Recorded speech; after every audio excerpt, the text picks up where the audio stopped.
Hey guys, ஒரே ஒரு கண்ணாடி, அந்த கண்ணாடியில தெரியுற உங்களோட பிரதிபலிப்பு, இது ரெண்டையும் வச்சு பணத்தை கடல் அளவு ஈர்க்கலாம். அப்படி ஒரு சூப்பரான மணி மிரர் டெக்னிக்கோட தான் இன்னைக்கு நான் வந்திருக்கேன். ஒரு கண்ணாடி முன்னாடி ஒரு பூனையை தூக்கி பிடிச்சா அந்த பிம்பத்துல என்ன தெரியும்? சிங்கமா புலியா? ஒருவேளை நமக்கு அந்த கண்ணாடியோட பிம்பத்துல சிங்கம் தான் தெரியணும்னா என்ன செய்வோம்? சிம்பிள், பூனையை காட்டாம சிங்கத்தை காட்டுவோம். ஏன்னா கண்ணாடிக்கு புதுசா ஒன்ன உருவாக்கலாம் தெரியாது. வெளியே என்ன இருக்கோ அது அப்படியே பிரதிபலிக்க மட்டும்தான் அதுக்கு தெரியும். அது சிங்கமா இருந்தாலும் சரி, பூனையா இருந்தாலும் சரி. சோ இங்க நம்ம என்னவா ஆக நினைக்கிறோமோ அதுதான் கண்ணாடிக்கு காட்ட போறோம். அந்த கண்ணாடி நம்மளோட வாழ்க்கையில மொத்தத்தையும் பிரதிபலிக்க போகுது. ஸ்கிப் பண்ணாம இந்த பதிவை கடைசி வரை கேளுங்க. இந்த டெக்னிக் உங்களை கோட்டீஸ்வரனா ஆக்க போகுது. நம்ம ஆடியன்ஸ்க்கு யூஸ்ஃபுல்லா இருக்கக்கூடிய ப்ரமோஷன் பண்ணணும்னா கீழே டிஸ்கிரிப்ஷன்ல இருக்க இன்ஸ்டாகிராம் லிங்க் இல்ல இமெயில் ஐடி கிளிக் பண்ணீங்களா கான்டாக்ட் பண்ணுங்க.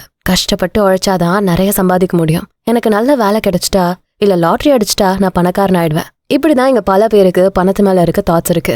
மணி ஒரு எனர்ஜி. நீங்க எவ்வளவு சம்பாதிக்கிறீங்க, உங்ககிட்ட கையில எவ்வளவு காசு புழங்குது அப்படிங்கறது உங்க வெளித்திறன்களை மட்டும் பொறுத்தது இல்ல. அது உங்களுக்குள்ள இருக்க இன்னர் செல்ஃபோட ரிஃப்ளெக்ஷன். சிம்பிளா சொல்லணும்னா கண்ணாடியில தெரியுற உங்க பிம்பம். இந்த பிரச்சனை எதனால வருதுன்னு தெரியுமா? நம்பர் 1, நான் டிசர்வ் இல்லன்னு நினைக்கிறது. மோஸ்ட்லி இங்க இருக்கிற எல்லார்கிட்டயும் ஒரு மைண்ட் செட் இருக்கு. காசு மேல ஆசைப்பட்டா தப்பு, நிறைய பணத்துக்கு ஆசைப்பட்டா பேராசை பிடிச்சவன், பணம் வந்துட்டா குணம் மாறிடும். இந்த மாதிரி விஷயங்கள் தான் உங்க சப்கான்ஷியஸ்ல ரெஜிஸ்டர் ஆகி மணி உங்ககிட்ட வரவிடாம தடுத்துட்டு இருக்கு. யோசிச்சு பாருங்க, நீங்க பிகினர் லெவல்ல இருக்கிற ஒரு பர்சன், சடனா உங்களுக்கு ஒரு வாய்ப்பு கிடைக்குது. நீங்க ரொம்ப நாளா கனவு கண்டுட்டு இருந்த அதே கம்பெனில 3 லட்சம் ரூபாய் சம்பளத்துக்கு வேலை. ஆசையா ஹாப்பியா அதை அக்செப்ட் பண்ணுவீங்களா? இல்ல இந்த வேலைக்கு நான் தகுதியானவன் தானா, நமக்கு நிறைய எக்ஸ்பீரியன்ஸ் கூட இல்லையே, நம்மளால இந்த இடத்துல தாக்கு பிடிக்க முடியுமான்னு யோசிப்பீங்களா? நான் இதை அடைய தகுதி இல்லாதவன்னு நீங்க யோசிக்கும் போது யூனிவர்ஸ் உங்களுக்கு கொடுக்கிற வெல்த்தை நீங்களே தடுக்கிறீங்க. அடுத்து நம்பர் 2, கம்ஃபர்ட் ஜோன்ல மாட்டிக்கிறது. நீங்க கம்ஃபர்ட் ஜோன்ல இருக்க சொகுசாதான் இருக்கும், ஆனா உங்க மேல நீங்க வச்சிருக்க நம்பிக்கை, செல்ஃப் வர்த் இதெல்லாம் கம்மியா இருக்கும். சோ சேஃப் கேம் ஆட தான் பாப்பீங்க. அதாவது உங்களுக்கு ஒரு நல்ல வேலை, உங்க தேவையை பாத்துக்கிற அளவு சேலரி வருதுன்னா அதுக்கு மேல யோசிக்க மாட்டீங்க. ரிஸ்க் எடுக்க பயமா இருக்கும். ஒரு வேலை பெருசா ட்ரை பண்ணி உள்ளதும் போச்சுன்னா அப்படின்னு பயப்படுவீங்க. ஆனா செல்வ வளங்களை நம்ம விரிவாக்கணும். நீங்க உங்க வர்த்தை ரியலைஸ் பண்ணாதான் கம்ஃபர்ட் ஜோன்ல இருந்து வெளியே வர முடியும். அடுத்து நம்பர் 3, மைண்ட் செட் பிளாக்ஸ். உங்க லைஃப்ல பணத்தோட புணக்கம் எப்படி இருக்குன்னு பாருங்க. நீங்க பணத்தை எப்படி பாக்குறீங்க, எப்படி ஹேண்டில் பண்றீங்கன்னு அப்சர்வ் பண்ணுங்க. சிலர் மத்தவங்களுக்கு செலவு செய்யும் போது கணக்கு பார்க்க மாட்டாங்க, ஆனா தனக்குன்னு ஒண்ணு பண்ணும்போது செலவு பண்ண மனசே வராது. இது தியாக மனப்பான்மைலாம் இல்ல. அப்புறம் 1 ரூபாய் செலவாகும் போது ஐயோ என் காசு போகுதேங்கிற மைண்ட் செட்ல சில பேர் செலவு செய்வாங்க. உங்க ஸ்கில்லோட வர்த்து 1 லட்சத்துக்கா இருக்கும், ஆனா நம்ம இப்பதானே ஸ்டார்ட் பண்ணிருக்கோம், இப்பவே கேட்டா கொடுக்க மாட்டாங்கன்னு நினைச்சு பயத்துல தயக்கத்துல 20,000 ரூபாய்க்கு ஒர்க் பண்ணி கொடுத்துருப்பீங்க. இப்படி எல்லாம் பண்றதுனால பணத்தோட மதிப்பை உயர்வா வச்சு என்னோட வேல்யூ கம்மி தானு உங்க மைண்டுக்கு நீங்களே கொடுத்துட்டு இருக்கீங்க. சரி, இவ்வளவு வருஷமா இப்படியே பழகிட்டேன், இதை எப்படி சரி பண்றது? பார்க்கலாம் வாங்க. முதல்ல வெல்த் ஃப்ரீக்வன்சியை ஜாஸ்தி பண்ணாதான் நம்ம கைக்கு பணம் தானா தேடி வரும். அதுக்கு ஸ்டெப் நம்பர் 1, உங்க கதைய மாத்தி எழுதுங்க. சின்ன வயசுல இருந்து நீங்க கேட்டு வளர்ந்த பணம் தான் எல்லா பிரச்சனைக்கும் காரணம். பணக்காரங்கனாலே கெட்டவங்களா இருப்பாங்க. இந்த எண்ணங்களெல்லாம் உங்க மைண்ட்ல இருந்து அழிச்சிட்டு பணம் என்னோட நல்லதுக்கு தான் செயல்படுது, என்னோட டேலண்ட்டுக்கு வேல்யூ இருக்கு, நான் என் வாழ்க்கைக்கான எல்லா நிறைவையும் அடைய தகுதியானவ, இப்படி அஃபர்மேஷன் சொல்ல ஸ்டார்ட் பண்ணுங்க. நம்பர் 2, உங்களுக்காக நேரம் செலவு பண்ணுங்க. உங்களுக்காக முதலீடு பண்ணுங்க. நீங்க உங்களை எப்படி ட்ரீட் பண்றீங்களோ, ரெஸ்பெக்ட் பண்றீங்களோ, வேல்யூ பண்றீங்களோ அப்படியே தான் இந்த உலகம் உங்களை ட்ரீட் பண்ணும், வேல்யூ பண்ணும். சொல்வாங்கல்ல, ஆள் பாதி ஆடை பாதின்னு. உங்களை அழகா காமிச்சுக்க, உங்க அறிவை வளர்த்துக்க நீங்க ஆரோக்கியமா இருக்க செலவு பண்றதெல்லாம் செலவில்ல, அதெல்லாம் முதலீடு தான். நீங்க உங்களுக்காக நேரம் ஒதுக்குறப்போ, உங்களுக்காக முதலீடு பண்றப்போ நான் எல்லாத்துக்கும் மதிப்பானவன்னு இந்த பிரபஞ்சத்துக்கு நீங்க சிக்னல் கொடுக்குறீங்க. சோ பிரபஞ்சமும் அதையே உங்களுக்கு ரிட்டர்ன் கொடுக்கும். சோ நம்பர் 3, உங்க தரத்தை உயரத்துல செட் பண்ணுங்க. உங்க வேல்யூவை குறைச்சு அட்ஜஸ்ட் பண்ணி இனிமே வாழாதீங்க. உங்க வர்த்துக்கு குறைவா எதையும் அக்செப்ட் பண்ணாதீங்க. அது வேலையா இருந்தாலும் சரி, பணமா இருந்தாலும் சரி. எப்போ உங்க தகுதிக்கு குறைவா இருக்கிறதுக்கு நோ சொல்ல ஸ்டார்ட் பண்றீங்களோ அப்பதான் நீங்க தகுதியா இருக்கிறதுக்கான கதவுகளை திறந்து வைக்கிறீங்கன்னு அர்த்தம். அடுத்து நம்பர் 4, மிரர் ஒர்க். நம்ம வீடியோட ஸ்டார்டிங்ல பார்த்த மாதிரி வெளியே என்ன இருக்கோ அதான் அப்படியே கண்ணாடியில ரிஃப்ளெக்ட் ஆகும். சோ கண்ணாடி முன்னாடி நில்லுங்க. உங்க கண்ணை நேருக்கு நேரா பார்த்து சொல்லுங்க, நான் செல்வ வளத்தை அடைய தகுதியானவன், பணத்தை நான் ஈஸியா எடுத்துக்கிட்டு இருக்கேன், நிறைவை நான் அடைஞ்சுக்கிட்டு இருக்கேன். ஆரம்பத்துல இதை பண்றப்போ நடுக்கமா இருக்கும், நம்பிக்கை இல்லாம இருக்கும். ஆனா ஒன்ஸ் இது பிராக்டிஸ் பண்ண ஸ்டார்ட் பண்ணிட்டீங்கன்னா இதோட ரிசல்ட்ஸ் என்னன்னு நீங்களே விஷுவலா பார்க்க ஆரம்பிச்சிருவீங்க. நீங்க உங்களை நேசிக்க ஆரம்பிச்சிட்டீங்கன்னா பணமும் செல்வ வளமும் உங்களை நேசிக்க ஆரம்பிச்சிடும். ஏன்னா வெல்த்ங்கிறது வெளியே கிடைக்கிற விஷயம் இல்ல, நமக்குள்ள இருந்து வர ரிஃப்ளெக்ஷன். சோ இப்ப இந்த மணி மிரரை நம்ம அன்றாட வாழ்க்கையில எப்படி செயல்படுத்துறது? நம்பர் 1, ஹார்ட் ஒர்க் இல்ல ஹை வேல்யூ. கஷ்டப்பட்டு உழைச்ச காசு தான் உடம்புல ஒட்டுன்னு சொல்லுவாங்க, உண்மைதான். ஆனா ஹார்ட் ஒர்க் மட்டுமே போதாது, நம்ம பண்ற ஒர்க்கோட வேல்யூவும் ரொம்ப முக்கியம். நீங்க பண்ற ஒர்க்கு உங்களோட மதிப்பையும் உயர்த்தணும், அதே நேரம் மத்தவங்க லைஃபையும் உயர்த்தணும். உங்க மதிப்பு என்னன்னு நீங்க கான்ஃபிடென்ட்டா இருந்தீங்கன்னா சின்ன சின்ன விஷயத்துக்கெல்லாம் கம்ப்ளைண்ட் பண்ண மாட்டீங்க. உங்க ஃபோக்கஸ் ஃபுல்லா நான் எப்படி மத்தவங்களுக்கு மதிப்பை அதிகப்படுத்த முடியுங்கிறதுல தான் இருக்கும். நம்பர் 2, சைக்கலாஜிக்கலா உங்க மைண்ட்ல இருக்க மிடில் கிளாஸ் சைக்கிள் உடைக்கணும். சின்ன வயசுல இருந்து மிடில் கிளாஸா இருக்கவங்களுக்கு ஓரளவு அமௌண்ட் தான் பெருசா இருக்கும். உதாரணமா மாசம் 1 லட்சம் ரூபாய் சம்பளங்கிறது பெருசு.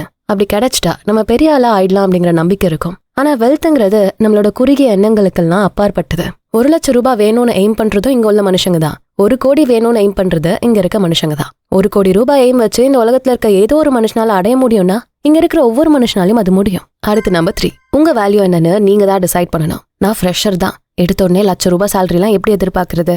இப்பதான் பிசினஸ் ஸ்டார்ட் பண்ணிருக்கோம், எப்படி ஹை வேல்யூஸுக்கு ப்ரொஜெக்ட் பண்றது? இப்படியெல்லாம் நீங்க யோசிக்கிறீங்கன்னா சாரி, நீங்க வெல்தி பர்சனா மாறுறதை தடுக்கிறதே நீங்க தான் அதை ஸ்டாப் பண்றீங்க. ஒரே டிசைன் ஒரே ஸ்டைல்ல இருக்க ஒரு ட்ரெஸ் தான் ரோடு கடையில இருந்தா கம்மி விலையிலயும் இருக்கும். அதுவே மால்ல இருந்தா ஷோரூம்ஸ்ல இருந்தா அதிக பிரைஸோட இருக்கும். நம்மளோட வேல்யூ தானா உருவாகிறது இல்ல, நம்ம உருவாக்கிக்கிறது. நீங்க உங்களை எங்க பிளேஸ் பண்றீங்களோ அதனோட அடிப்படையில தான் உங்க மதிப்பு இருக்கும். நேரத்துக்காக விலைய தீர்மானிக்காம நீங்க பண்ற வேலையோட மதிப்புக்காக விலைய தீர்மானம் பண்ணுங்க.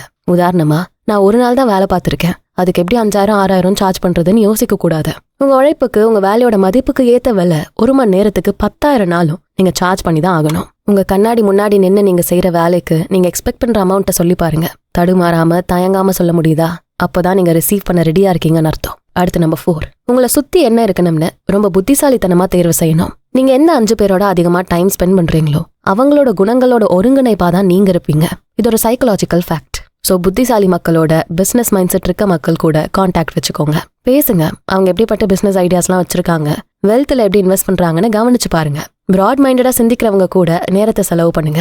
ஏன்னா அப்படிப்பட்டவங்க தான் நீங்க வேலை, பணம், கரியர்லாம் உச்ச கட்டத்தை அடைய யோசிக்கும் போது உங்களுக்கு தோன்ற ஐடியாஸ் அவங்க கிட்ட ஷேர் பண்ணும்போது அதை மதிச்சு கேட்பாங்க.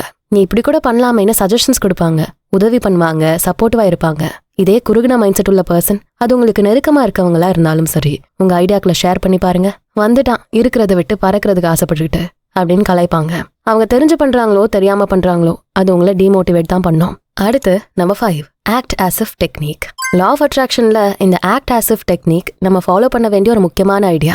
இந்த டெக்னிக் ரொம்ப பவர்ஃபுல். நீங்க கோட்டீஸ்வரனா செல்வ வளத்தோட இருக்கும்போது உங்க மைண்ட் செட், பிஹேவியர், ஆட்டிடியூட் எப்படி இருக்குமோ அதுபடி இப்பவே வாழ ஆரம்பிக்கிறது. நான் பெரிய பங்களா வீடு வாங்கினதுக்கு அப்புறம் தான் சந்தோஷமாவே இருப்பேன்னு இல்லாம இப்போ நீங்க இருக்கிற இதே நிலைமையில இப்போ உங்ககிட்ட பங்களா வீடு இருந்தா எப்படி ஹாப்பியா இருப்பீங்களோ அந்த மாதிரி உங்க ஃபீலிங்ஸை கொண்டு வாங்க.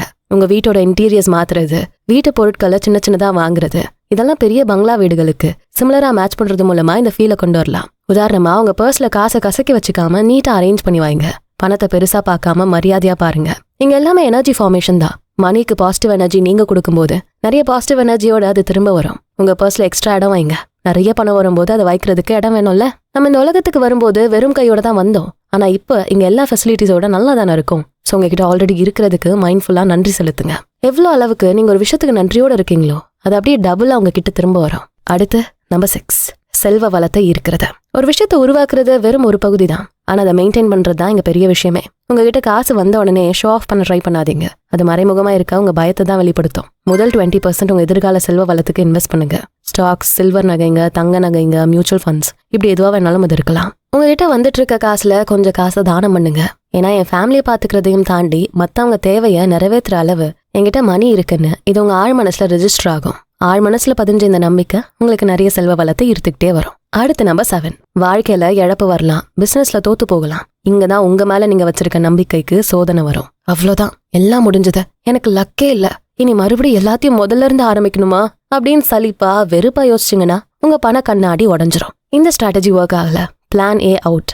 ஆனா என்ன, பிளான் பி இருக்கே, அதுவும் போச்சுன்னா பிளான் சி இருக்கு. பணம் தான் போச்சு, என் திறமைகள் இல்ல. என் திறமைகளை வச்சு என்னால எதையும் உருவாக்க முடியும்னு நீங்க நினைச்சீங்கன்னா இதுக்கு பேரு தான் வெல்த் மைண்ட் செட். இந்த மைண்ட் செட் இருக்கிற வரை உங்களை யாராலையும் தோக்கடிக்க முடியாது. இப்போ ஒரு 7 நாள்ல உங்க மைண்ட் செட்டை மாத்துறதுக்கான ஈஸி ஸ்டெப்ஸை பாத்துருவோமா? டே நம்பர் 1, ஒரு பேப்பர் எடுத்து ஒரு சைட் பணம் பத்தின உங்க எல்லா டவுட்ஸையும் பயத்தையும் எழுதுங்க.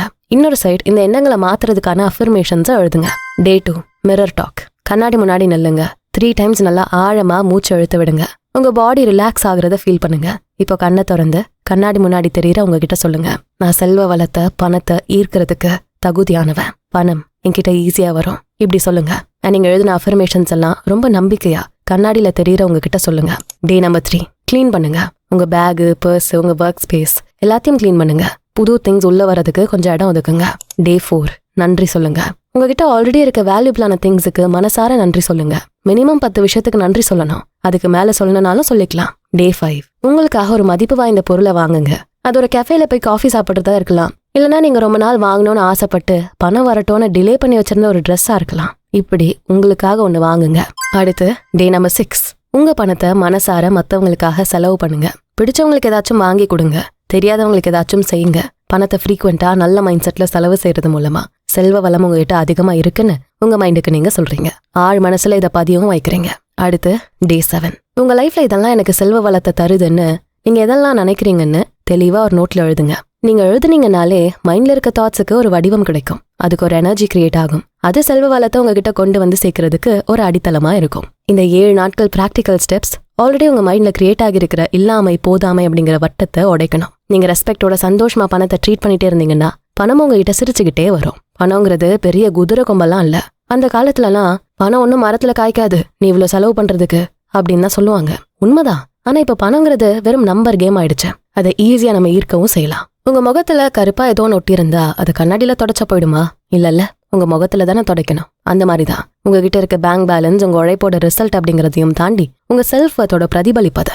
நீங்க மாறினா உங்க மைண்ட் செட் மாறும். மைண்ட் செட் மாறினா ஆட்டிடியூட், பிஹேவியர் எல்லாமே மாறும், அதுவும் நல்ல விதமா. இதெல்லாம் மாறினா உங்க உலகமே மாறும். உங்களை நீங்க முதல்ல விஐபியா ட்ரீட் பண்ணுங்க. இந்த யூனிவர்ஸ் உங்களுக்கு விஐபி ட்ரீட்மெண்ட்டை தானா கொடுக்கும். பணம்ங்கிறது வெறும் கருவி, அதை செயல்படுத்துற மாஸ்டர் நீங்க தான். இந்த மணி மிரர் டெக்னிக்கை யூஸ் பண்ணி கண்ணாடியில தெரியுற அந்த செல்வந்தனை, கோட்டீஸ்வரனை நிஜ வாழ்க்கையில கொண்டு வாங்க. இந்த மிரர் டெக்னிக் உங்களுக்கு எப்படி ஒர்க் ஆச்சுன்னு கமெண்ட்ஸ்ல சொல்லுங்க. இந்த வீடியோ உங்களுக்கு பிடிச்சிருந்தா இந்த பெஸ்டான கான்டென்ட்டை நாங்க கொண்டு வர்றதுக்கு நிறைய டைம் எடுத்து ரிசர்ச் பண்றோம், எஃபோர்ட் போடுறோம். எங்களோட இந்த ஆடியோஸை நீங்க என்ஜாய் பண்றீங்க, உங்களுக்கு ரொம்ப பயனுள்ளதா இருக்குன்னா உங்களோட சப்போர்ட் கண்டிப்பா எங்களுக்கு வேணும். உங்களோட என்கரேஜ்மெண்ட் இருந்தா எங்களுக்கு ரொம்பவே பயனுள்ளதா இருக்கும். சோ எங்களோட யூடியூப் மெம்பர்ஷிப் குரூப்ல ஜாயின் பண்ணிக்கோங்க.